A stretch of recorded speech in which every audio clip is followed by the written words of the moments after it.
Idiot to think that for most job interviews, most places, that you're going to be working for this employer for 5 years. We just don't have the kind of job stability that we used to. And so there's a kind of lopsided situation where the employer wants this kind of absolute dedication, but a lot of times the employer does not really want to reciprocate.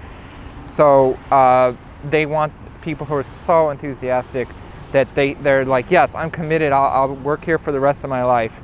And they may hire you, if you get the job, for a year. A lot of times companies are bought out, or some idiots start running the company into the ground, and then, the first people to lose their jobs, of course, are not the people who started destroying the company. Those people lose their jobs later. So I wanted to kind of make a parody of this, of something that I would feel tempted to say. I think as an employee and someone who's been working in the workforce for a while, I've had to be very flexible and be able to change with changing circumstances. So I can't tell people. I have to be able to also react to situations. I have certain goals, but my goals have nothing to do with the job that I'm being interviewed for. But if I tell them I wrote a novel, or it might be 2 novels, and I want to quit this kind of work and not have anything to do with you in 5 years, obviously I wouldn't get the job, but I need that job to pay my rent in the meantime. So I also, I'm thinking, well, what kind of person thinks that they know what's going to happen in 5 years. And so I worked with a few kind of insane people, and I'm also aware of a lot of semi-fascist kind of thinking that's very popular lately.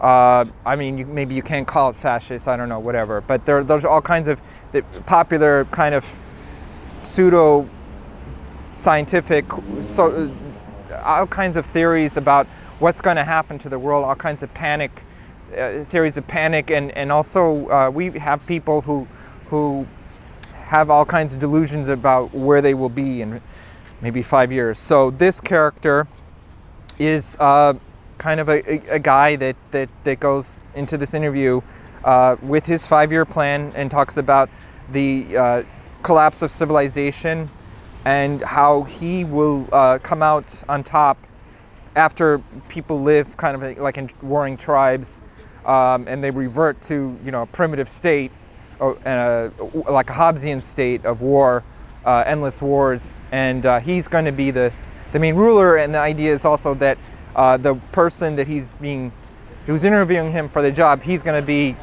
absolute dictator and ruler. So he's putting her on notice. So it's always something I've kind of wanted to say. I did have a question once in an interview. I just thought it was so stupid. I don't. My only drugs are alcohol and caffeine, and of course I've been in hospital situations where I had morphine once, my dark secret is I'm pretty square where it comes to drugs. But somebody asked me once over the phone on a phone interview, would you take a drug test? And I didn't realize how irritating it was, about the idea of somebody wanting to look at my pee and to decide whether they want to hire me. I mean, that being said, I've worked with a few people sometimes who seem like they're on crack, but it's really up to I had a professor in college who was like an alcoholic, but in class he was totally fine. So it really just depends. I guess in some sense I just don't like this idea of looking at everybody's pee. So my reaction, my immediate reaction was just like, okay, this is so stupid. So I said, well, what kind of drugs are you going to test on me?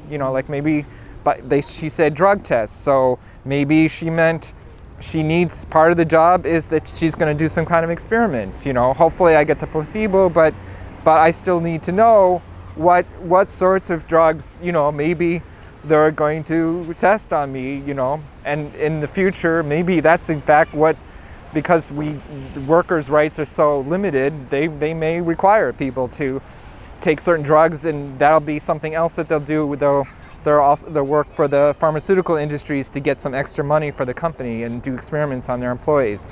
So obviously I was just, well, I didn't get the job. So maybe I shouldn't have said that, but it just bothered me. I'm thinking, well, if they need to look at my pee before they hire me, maybe I don't want to work there. And I don't take any kind of, like I said, maybe they would find I had a glass of wine the evening before, but I just, I couldn't, I just thought it was idiotic. So, so I gave, that time I did give the answer, to make fun of the interview, and of course I didn't get the job. So now, and one time years ago, I had another, this was a funny job interview situation, which I wasn't trying to mess it up, but it just didn't go too well. I thought it went well, but the circumstances would suggest otherwise, because, okay, so I was up for an internship for the Film Society of Lincoln Center.